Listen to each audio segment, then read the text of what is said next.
అండి అందరికీ నమస్తే. నేను మీ సునీల్ మద్దాల. ఏంటంటే జనసేనలో మిగిలిన 3 స్థానాలకు అభ్యర్థులు వీరే. ఆల్రెడీ చాలామంది తెలిసండి, కొత్తగా మనం చెప్పేదే లేదు. కానీ ఎందుకంటే జనసేనలో మిగిలినటువంటి అభ్యర్థులు 3 స్థానాలకి అభ్యర్థులు ఎవరనేది కొంతమందికి తెలియదు కాబట్టి మనం ఈ వీడియో చేస్తాం. ఇంకోటి ఏంటంటే కనుక చాలామంది బయట మాట్లాడుకున్న ఒక మాట గురించి సమాధానం చెప్పాలని నేను అనుకుంటున్నానండి. ఏంటంటే ఒరే జగన్ ఇప్పుడు ఎవరంటే పవన్ కళ్యాణ్ గారికి ఇచ్చింది మా అంటే నిండా పోజేసి 21 స్థానాలు లేవు. ఆ 21 సీట్లకి ఇన్ని రోజులు తీసుకున్నాడంట్రా బాబు 21 సీట్లకి అభ్యర్థులు ప్రకటించడానికి. 170 స్థానాలకి జగన్మోహన్ రెడ్డి గారు 175 చాలా ఈజీగా ప్రకటించాడు కదా. టీడీపీ జనసేనకి ఏంట్రా సీట్లు ఏంటి ఒకటండి, ఒక్కో స్థానానికి ఇక్కడ 3 అభ్యర్థులు ఉంటారు, 5 ఉన్నారు, 6 ఉన్నారు. ఒక వార్డు మెంబర్ని ఎలక్ట్ చేయడానికి నానా తంటాలు పడుతూ ఉంటాయి రాజకీయ పార్టీలు. కానీ అలాంటిది 6 7 అభ్యర్థులు ఉన్న చోట ఒక అభ్యర్థిని ఫిల్టర్ చేసి పెట్టడంటే మామూలు విషయం కాదు.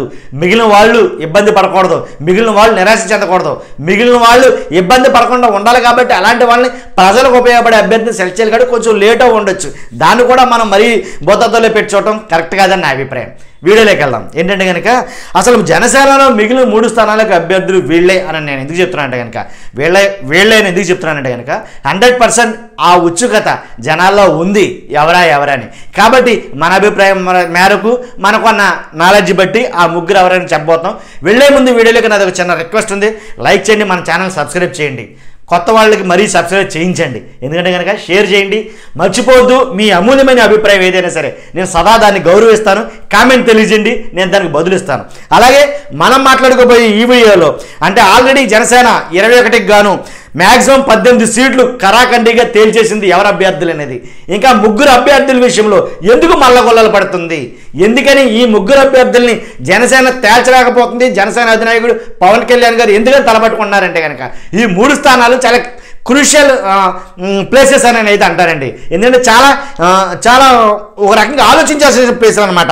ఏంటంటే కనుక అవనిగడ్డ, పాలకొండ, విశాఖ దక్షిణం ఈ 3 స్థానాల్లో అభ్యర్థుల్ని ఏర్పాటు చేయడం అని అంటే కత్తి మీద సామే నన్ను అడిగితే కనుక. ఎందుకంటే కనుక అవనిగడ్డ నుంచి ఆల్రెడీ ఎవరైతే వల్లభనేని బాలశౌరి గారు ఉన్నారో ఆయన్ని కన్ఫామ్ అని అనుకుంటూనే ఇంకొక అభ్యర్థి ఉన్నారు అక్కడ, బండ్రెడ్డి రామకృష్ణ. కాబట్టి ఎవరిని ఫైనలైజ్ చేయాలనేది కొంచెం మీమాంసలు అయితే ఉండిపోయారు జనసేన అధినాయకుడు పవన్ కళ్యాణ్ గారు. ఎందుకంటే వల్లభనేని బాలశౌరిని ఎంపీగా మచిలీపట్నం పంపే ఆలోచన కూడా ఉంది. అక్కడ బెటరా లేకపోతే అవనగడ్డలో ఎమ్మెల్యేగా అభ్యర్థిగా బెటర్ అనేది కొంచెం నలుగుతుంది. కాబట్టి దానివల్ల ఈ సీటు పెండింగ్ అయింది. పైగా అవనగడ్డలో ఆల్రెడీ అక్కడ ఉన్నటువంటి వైసీపీ అభ్యర్థి చాలా స్ట్రాంగ్ కంటెస్టెంట్. కాబట్టి ఆ వైసీపీ అభ్యర్థిని ఎదుర్కొనేవాడు సరైనడై ఉండాలి. ఎందుకంటే విజయం 100% జనసేన కావాలి. కాబట్టి ఆచితూచి అడుగేస్తున్నారంటలో ఏమాత్రం సందేహం లేదండి. తర్వాత పాలకొండ పడాల భూదేవి. కాబట్టి ఇక్కడి నుంచి పాలకొండని పడాల భూదేవి గారిని 100% ఫైనలైజ్ చేస్తారు అని మనం అనుకున్నాం. మార్చితే కనుక మార్చవచ్చు. ఎందుకంటే రాజకీయ ఎన్నికల తంత్రం ఇది, ఎడుతిరిగితో తెలియదు. కాబట్టి విశాఖ దక్షిణం చూస్తే కనుక వంశీకృష్ణ గారు వైసీపీ నుంచి ఇటీవలే జనసేనలోకి వచ్చినటువంటి అభ్యర్థి అయినా. కాబట్టి వంశీకృష్ణ ఫైనలైజ్ చేస్తారు అని అనుకున్నారు. కాకపోతే ఇక్కడికి వచ్చిన చిక్కు ఏంటంటే కనుక విశాఖ దక్షిణంలో వంశీకృష్ణ వైసీపీ నుంచి వచ్చినటువంటి వంశీకృష్ణ ఫైనలైజ్ చేస్తే అక్కడ కొన్ని మండలాల్లోని కొంతమంది కొన్ని వర్గాలు ఆయన సపోర్ట్ చేయడం లేదు. అదేంటిది మేము ఉన్నాం కదా అని కొన్ని వర్గాలు అయితే కనుక ఒప్పుకోవట్లేదు అని అయితే కనుక కొన్ని గొడవలు అయితే కనుక జరుగుతున్నాయి. కాబట్టి అందు గురించి విశాఖ దక్షిణం గురించి కూడా చాలా ఆలోచించడం అనేది జరుగుతుందన్నమాట. కాబట్టి అవనగడ్డ, పాలకొండ, విశాఖ దక్షిణం 3 కూడా 3 ముప్పు తిప్పలు పెడుతున్నాయి అంటారు, ఏమాత్రం డౌటే లేదు. కాకపోతే ఈ 3 నియోజకవర్గాల్లో ఏది గెలుస్తుంది అని నేను మీకు చెప్తానని అన్నాను. నిజమే, ఇక 3 నియోజకవర్గాల్లో గెలిచే సీట్లు వెయ్యి అని అంటే కనుక గెలిచే ఎలాగన్నా ఓడిపోయేది ఏదో చెప్తానండి. పాలకొండ చాలా కష్టం అవుద్ది ఈసారి. ఈ 3 స్థానాల్లో పాలకొండ చాలా కష్టమవుద్ది. పడాల భూదేవి ఎందుకంటే అక్కడ వైసీపీకి ఎడ్జ్ ఎక్కువ ఉంది. సర్వేలు చెప్తున్నాయి, నేను చెప్పడం కాదు, సర్వేలు చెప్తున్నాయి. అలాగే గ్రౌండ్ రిపోర్ట్స్ అన్నీ కూడా చెప్తున్నాయి. మనం ఏదైనా ఒకటి చెప్తున్నామంటే ఒకళ్ళు ఓడిపోతారు అని చెప్తామంటే ఇప్పుడు ఒక మాట అండి, కామెంట్ పెట్టే వాళ్ళకి గెలుస్తారు అని చెప్పడం ఈజీయే. ఏదో ఎగ్జామ్ పేపర్లో ఆప్షన్స్ ఇచ్చినట్టు ఏదో ఆప్షన్ టికెట్ టెస్ట్ గెలిచే అభ్యర్థులకి ఓడిపోయే వాళ్ళ గురించి చెప్పాలంటే ఆశామాషి కాదు. ఫుల్ నాలెడ్జ్ ఉంటేనే, దాని మీద అవగాహన ఉంటేనే, దాని గురించి తెలిస్తేనే మనం మాట్లాడాలి. ఎందుకంటే ఓడిపోతారు అని అన్నామంటే ఆచి తూచి మాట్లాడాలి. ఎందుకంటే మన వీడియోస్ ప్రూఫ్స్ ఉండిపోతాయి. అలాగా రే వాళ్ళు చెప్పావు ఓడిపోతుందని చెప్పేసి ఎక్కడ ఓడిపోయారా నెగ్గారు కదా అని చెప్పేసి మరలా మనల్ని బ్లేమ్ చేస్తారు, మనల్ని అడుగుతారు, మన దగ్గర సమాధానం ఉండదు. కాబట్టి మీరు చాలామంది కామెంట్ చేస్తారు, ఓడిపోద్దని ఏంటి అక్కడికి వెళ్ళి మాట్లాడావా, అక్కడికి వెళ్ళి చూసావా, నువ్వు అక్కడికి వెళ్ళి చేసావా అన్నాడు. ఏం చూడటం చేయటం కాదండి, సర్వేలు ప్రామాణికంగా తీసుకుంటాం, కొన్ని సర్వేలు మాత్రమే. అలాగే గ్రౌండ్ రిపోర్ట్స్ ఎలా ఉన్నాయి, అక్కడ ఎవరైతే ఏ వర్గాలు ఆవిడకి వ్యతిరేకంగా పనిచేస్తున్నాయి, ఆ అభ్యర్థికి వ్యతిరేకంగా పనిచేస్తున్నాయి, ఎంతవరకు స్టాండర్డ్ ఉంది అక్కడ అనేది మొత్తం అన్ని బేరీజ్ చేసుకుని అన్ని ప్రామాణికం చూసుకుని సరిగా ఉన్నాయో లేదో చెక్ చేసుకుని ఓహో ఎంత అయితే కనుక తీవ్ర నిరసన అయితే ఉంది, ఎంత వ్యతిరేకత ఉంది, ఈ పాలలో వ్యతిరేకత ఉంది కాబట్టి అక్కడి నుంచి సీటు కలపంగా గెలవడం కష్టం అని అనుకున్న మీదటే గెలవని సీట్లు మాత్రం చెప్తూ ఉంటాం. ఆషామాషిగా పిల్లలు ఆడుకునే ఆట కాదు కాబట్టి 100% ఆలోచించే చెప్పడం జరుగుతుంది. ఈ 3 స్థానాల్లో పాలకొండ కొంచెం కష్టం ఈసారి, ఎందుకంటే అక్కడ 2-3 మండలాలు వ్యతిరేకంగా పనిచేస్తున్నాయి కాబట్టి అక్కడ ఉండేటువంటి కొంచెం గ్రూప్ రాజకీయాలు ఇవన్నీ కలబలిపి కొంచెం కష్టం మ్యాక్సిమం ఇప్పుడు వరకు ఈ రోజు వరకు ఉన్నది. దాన్ని బట్టి వైసీపీకి అక్కడ ఇచ్చింది, అదే నేను చెప్పాలనుకుంది. కాబట్టి టీడీపీ ఇంకో 7 స్థానాలు అయితే కనుక ప్రకటించాల్సి ఉంది, అలాగే జనసేన 3 స్థానాలు ప్రకటించాల్సి ఉంది, అలాగే బీజేపీ 10 స్థానాలు ప్రకటించాల్సి ఉంది. ఈ రోజు కానీ రేపు కానీ బీజేపీ ప్రకటిస్తుంది.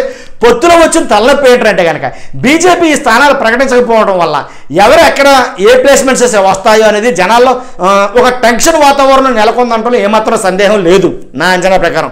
కాబట్టి నేను చెప్పేది ఏంటంటే అవనగడ్డ కానీ పాలకొండ కానీ విశాఖ దక్షిణ కానీ ఆలస్యం అవడానికి గల కారణం అయితే ఇదే. చాలామంది రకరకాలుగా అయితే చర్చలు బయట నడుస్తున్నాయి. కాబట్టి 21 18 ఆల్రెడీ అనౌన్స్ చేశారు. ఈ రోజు రేపు లేదా ఆల్రెడీ ముహూర్తం పెట్టుకున్నారు 27 నుంచి అయితే కనుక జనాల్లోకి వెళ్ళడానికి. కాబట్టి ఆ 27 దాన్ని బట్టి అప్పుడు అనౌన్స్ చేస్తారు ఏంటనేది మనం ఒకసారి వేచి చూస్తుంటే మీరు అందరూ కూడా మర్చిపోద్దు. లైక్ చేయండి, కామెంట్ చేయండి, సబ్స్క్రైబ్ చేయండి, షేర్ చేయండి. Thank you very much. Hi అండి, ఒక విషయం మర్చిపోయాను మీకు చెప్పడం ఏంటంటే కనుక ఈ జనసేనలో మిగిలిన 3 స్థానాలకు అభ్యర్థులు వీరే అన్న తర్వాత దీంట్లో ఆ వీడియో మొత్తం చేసిన తర్వాత నేను మచిలీపట్నం ఎంపీ అభ్యర్థి గురించి ఇంకా చాలామంది మాట్లాడుకున్నది ఏంటంటే మచిలీపట్నం ఎంపీ అభ్యర్థికి ఇంకా ఒక క్లారిటీ రాలేదు వీళ్ళకి. అంటే వాస్తవానికి అయితే కనుక అభ్యర్థి పైన ఆల్రెడీ కన్ఫర్మ్ చేసేశారు కానీ అనౌన్స్మెంటే తదుపరి. కాబట్టి మచిలీపట్నం గురించి కూడా ఎందుకంటే కనుక నేను చెప్పాను కదా అవనిగడ్డలో ఉన్నటువంటి వల్లభనేని ఎవరైతే వల్లభనేని బాలశౌరి ఎవరైతే ఉన్నారో ఆ బాలశౌరి గారిని మచిలీపట్నం ఎంపీగా పంపించే ఉద్దేశం అయితే ఉంది. ఆయన్ని ఎంపీగా పంపిస్తే కనుక మచిలీపట్నం ఎంపీగా పంపిస్తే కనుక రామకృష్ణ ఎవరైతే బండిరెడ్డి రామకృష్ణ ఉన్నారో ఆయన్ని అవనగడ్డ నుంచి బరిలోకి దింపుతారు అనేది కనుక వార్తలు వస్తున్నాయి. ఒకవేళ లేదు అనుకుంటే కనుక అవనగడ్డ నుంచి వల్లభనేని బాలశౌరిని దింపగా బండిరెడ్డి రామకృష్ణ దింపగా 3వ వ్యక్తి కూడా ఉన్నారు తెర మీద. కాబట్టి ఇంకా పేరు అనౌన్స్ చేయలేదు కాబట్టి ఆ 3వ వ్యక్తిని 3వ అభ్యర్థిని ఇక్కడ దింపడానికి ఆస్కారం ఉంది, అదే నేను చెప్పేది. కాబట్టి అందువల్ల మచిలీపట్నం అనేది అనౌన్స్ చేయకుండా దాన్ని అలా ఆపారు. లేకపోతే దాని వెనకాల వేరే కారణం ఉందని అనుకుంటే కనుక ఏమీ లేదు. మెయిన్ ఎవరైతే బాలశౌరి ఉన్నారో మచిలీపట్నం ఎంపీ అభ్యర్థిగా పంపిందామని దాన్ని అలా పెండింగ్లో పెట్టారు. తీరా మచిలీపట్నానికి బాలశౌరిని పంపించినట్లయితే కనుక మళ్ళీ అవనగడ్డ ప్లేస్ ఖాళీగా ఉండిపోతుంది, సరైన క్యాండిడేట్ దొరకడం అనే ఆలోచనలో కూడా ఈ ఆలోచనలో తర్జన భర్జనలో ఎవరిని ఎక్కడ పెట్టాలో తెలియక అలా ఆపారు దాన్ని అంతే.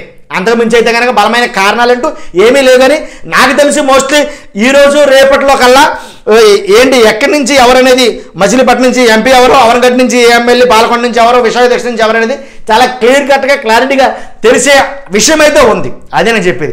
కాబట్టి ఇదేనండి నేను ఏదైతే మిస్ అయ్యాను అనుకున్నానో ఆ విషయాన్ని మీకు చెప్పాలని నేను మళ్ళీ ఇది యాడ్ చేయడం జరుగుతుంది, వేరే అనుకోవద్దు. కాకపోతే నేను చెప్పేది ఒకటండి, ఈ 3 స్థానాల్లో కూడా నేను చెప్పింది మళ్ళీ చెప్తున్నా. 3 స్థానాల్లో కూడా నాకు అనిపించింది ఒకటే అదేంటంటే కనుక పాలకొండ స్థానం. అది ఆ పాలకొండ స్థానం మాత్రం బెనిఫిట్ ఆఫ్ డౌట్ నా ఉద్దేశం ప్రకారంగా. కాబట్టి బెనిఫిట్ ఆఫ్ డౌట్ అంటే ఓడిపోయే స్థానం అనమాట నేను అనేది. కాబట్టి మిగిలిన 2 స్థానాలు కూడా గెలవడానికి 100% ఉంది. అక్కడి నుంచి విశాఖ దక్షిణం కూడా బాగుంది జనసేనకి అక్కడి నుంచి. అలాగే అవనగడ్డ అంటారో తిరగలేదు. అవనగడ్డలో ఆల్రెడీ జనసేన పవన్ కళ్యాణ్ గారు వారాహి యాత్రలోనే ఆ ప్రపంచంలో చాలా మటుకు జనాలు చూశారు. కాబట్టి ఆ వారాహి యాత్ర చాలా స్ట్రాంగ్ అనిపించింది. దానివల్ల ఈసారి 100% అవనగడ్డ కానీ విశాఖ దక్షిణ కానీ గెలుస్తాయి. పాలకొండ మాత్రం కొంచెం అనుమానం అయితే ఉంది. మీ అభిప్రాయం ఏదైతే నాకు తెలియజేయండి. Okay, thank you very much.